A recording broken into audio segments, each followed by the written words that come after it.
How you doing? Oh, that's okay. I'm fine. Yeah. You have a new album coming out in, was it? In March. In March. It's coming out.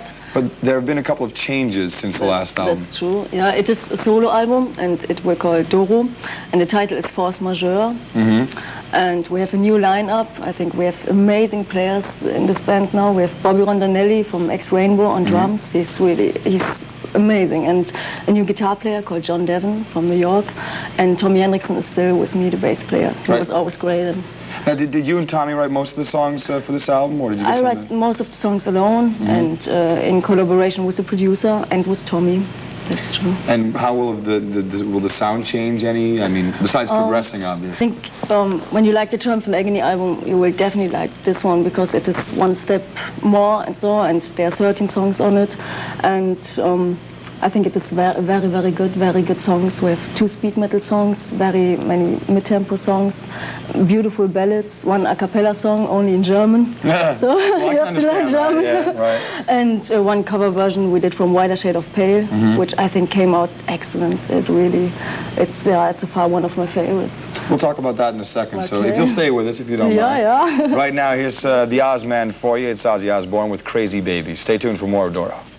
So more of Doro Pesch. She's still hanging out with us on the bus. We were talking about the Procol Harum song that you have on your forthcoming album. Yes.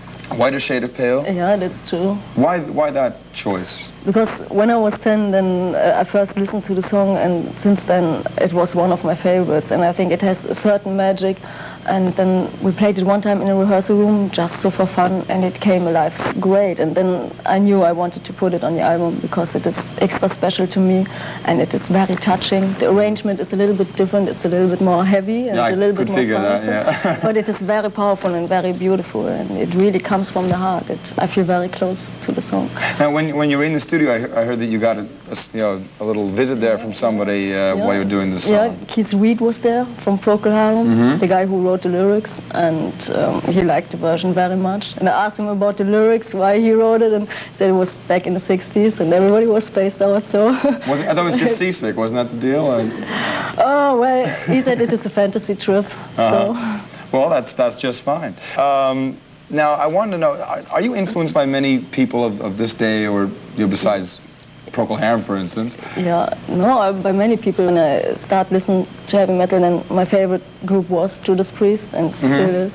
And 2 years ago, we could tour with them.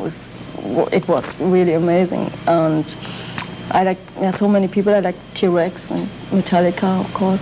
Do you ever think of like asking Rob Halford to do something together? Or? Oh yeah, why not? It would be a great idea. I think he has a fantastic voice, and I'm a very big fan of singers. You know. Are you influenced more by men or women when it comes to singers? Because there are not so many women. I think more by men, but I think there are some fantastic voices like Janis Joplin and Hart. And yeah, I mean, I like all the women who are around in the moment, I must say. Stay with us for a little bit longer if you will, Doro, and we're going to play a couple more videos. Here's one from Kiss. It's Let's Put the X in Sex. She's still hanging out with us here on the Headbangers Ball, and you're actually living in America now, right? Yeah, that's true. Do you like it here? Oh, I love it.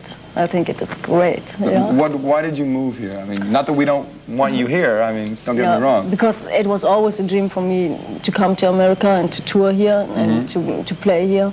And now I have American musicians, so you know this is a great reason to stay here. And I like it, the inspiration, action, and so on. And how long have you been here? 2 years now. 2 years. Well, your English is really very... Yeah, I'm still working on it. I mean, have you taken a cab in New York City? Believe me, your English is very, very good.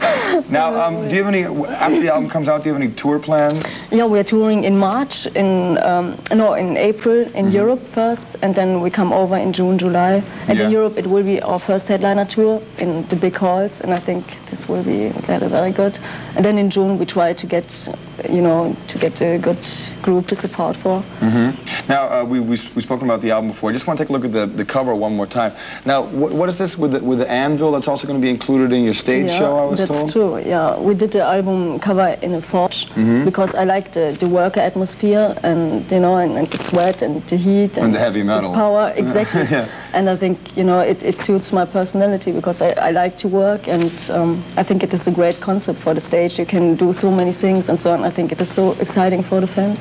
Well, we'll be watching for you on the road. I want to thank you very much for dropping by this evening. Thank you very much too. And, well, I'm going to wind it up here with the Def Leppard video. Once again, thanks.